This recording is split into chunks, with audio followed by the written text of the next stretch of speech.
तर शिवसेना उद्धव बाळासाहेब ठाकरे पक्षाशी युती करण्याचा निर्णय राज ठाकरे घेतील असं स्पष्टीकरण मनसे नेते अविनाश अभयंकर यांनी दिलं।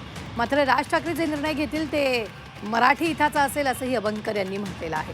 तर त्यांच्याशी बातचीत केली आहे आमच्या प्रतिनिधी मनश्री पाठक यांनी। मनसेचे नेते आणि पदाधिकारी अविनाश अभ्यंकर सध्या आपल्यासोबत आहेत। अविनाशजी, निवडणुकांची तर घोषणा झालेली आहे, मात्र ठाकरे बंधूंच्या युतीची घोषणा कधी असा प्रश्न आता पडलेला आहे। ठाकरे बंधू युती कधी घोषित करणार आहेत? गंगेत घोडण आलं। आपण वर्षानुवर्ष ज्या लोकशाहीतल्या महत्त्वाच्या प्रक्रियेची वाट बघत होतो ती आत्ता जागरण आत्ता त्यांनी जाहीर केली अत्यंत घाईघाईमध्ये।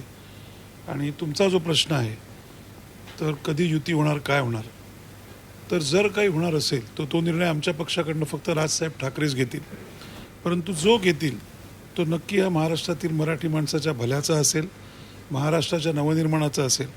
आणि तुम्हाला दिसेल ठाकरेही ताकद तर 100% आहेच, आणि त्यामागे मात्र लोक 100% पूर्ण ताकदीने उभे राहतील संपूर्ण महाराष्ट्रात, ही आमच्या मनात खात्री आहे। मात्र युती करण्याची जी घोषणा आहे ती इतक्या शेवटपर्यंत ताणून का धरली गेली आहे? आम्ही तुमच्यासारखेच त्यांना विचारत असतो की का बोलायचे अधिकार प्रत्येकाला आहेत, परंतु निर्णय कुठलाही जर घ्यायचा असेल पक्षाकडून तर ते संपूर्ण अधिकार फक्त सन्मान्य राजसाहेब ठाकरेच घेतात।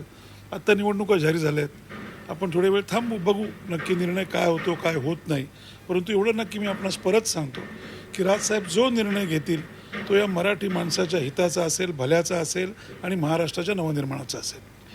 मुंबईपुरतं बोलायचं झालं तर मुंबईमध्ये यापूर्वी मनसेनं आपली ताकद दाखवून दिली होती। अगदी नाशिक महापालिकेत तर मनसेने आपली ताकद दाखवलेलीच होती। मात्र आता मुंबईमध्ये अस्तित्वाची आणि अस्मितेची देखील लढाई आहे, तर त्या अस्तित्वासाठी आता मनसे काय करते? राजकीय चढउतार हे कायम प्रत्येक पक्षाला आलेले आहेत। अस्तित्व वगैरे काही विषय नसतो, ज्यांच्याकडे राजसाहेब ठाकरेंसारखं कणखर आणि खरं नेतृत्व आहे।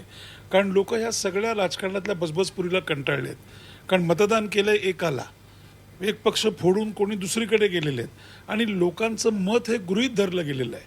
त्यामुळे कोणी किती सर्वे केले, कोणी कितीही बोललं की आता आम्हीच येणार, तरी एक गोष्ट नक्की की मतदार राजाच्या मनात राग मात्र प्रचंड आहे, कारण त्याच्या मताला किंमत दिली गेलेली नाही आहे।